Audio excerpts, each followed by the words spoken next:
حضرت علامہ شہید رحمت اللہ علیہ اپنی شہادت سے 1 مہینہ قبل حضرت امام مالک رحمت اللہ علیہ کی قبر کے پاس سے گزر رہے تھے، اللہ سے دعا مانگی۔ حضرت علامہ کی عمر جب شہید ہوئے صرف 45 برس تھی، صرف 45 برس کی عمر میں خطابت کے اس آسمانے اور علم کے اس طوفانے اللہ کی بارگاہ میں دعا مانگی، اللہ تجھے کیا فرق پڑتا ہے اگر مجھ کو بھی امام مالک کے پہلو میں، مجھ کو بھی ابراہیم رضی اللہ تعالیٰ عنہ کے پہلو میں دفن کر دیا جائے۔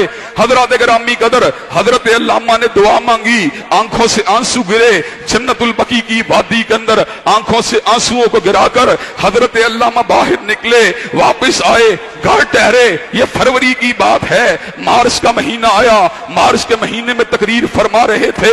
حضرات گرامی قدر، اسی وقت قلعہ لکشمن سنگھ میں راوی روڈ کے اوپر آپ کے اوپر جس وقت قاتلانہ حملہ ہوا، حضرات کسی کے تصور میں بھی نہیں تھا کہ ایک بندہ دھماکہ پاکستان میں ہوتا ہے، اس کو اٹھا کے ریاض کے اندر شاہی طیارے کے ذریعے ریاض میں پہنچایا جاتا ہے۔ لیکن ریاض میں جانا ایک بہانہ تھا، دعا حضرت علامہ کی جنت البقیع میں کی ہوئی پوری ہونے کا وقت آ چکا تھا۔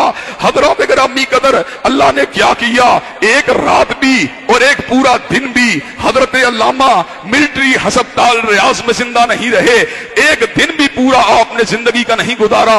وہی علامہ جو میو ہسپتال کے بستر پر 7 دن تک موت و حیات کی جنگ کو لڑتا رہا، اس لیے کہ پاکستان میں اس کی موت کا وقت مقرر نہیں تھا۔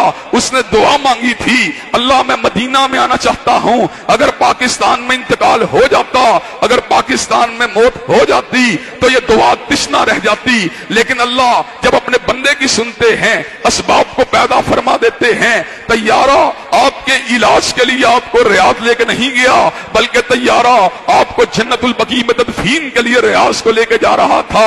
آپ کی دعا صرف 1 دن تک تشنا رہی۔ آپ فجر کے وقت جس دن وہاں پہ پہنچے تھے، اگلی صبح فجر کے وقت 24 گھنٹوں کو پورا کرنے سے قبل آپ کی حالت بگڑتی چلی گئی۔ آپ نے جام شہادت کو نوش کر لیا۔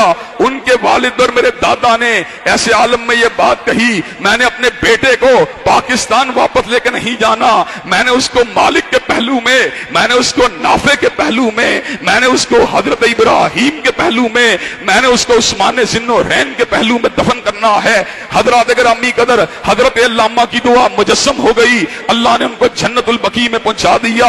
اس کا مطلب یہ ہے آپ بھی اگر اللہ سے دعا مانگیں، اولاد کے لیے دعا مانگیں، اللہ اولاد دے گا، شفا مانگیں اللہ شفا دے گا، رزق مانگیں اللہ رزق دے گا، عزت مانگیں عزت دے گا، شہادت مانگیں شہادت دے گا، سعادت مانگیں سعادت دے گا، شفا مانگیں شفا دے گا۔ وہ ہر چیز دے سکتا ہے، اس کے خزانوں میں کسی قسم کی کمی نہیں۔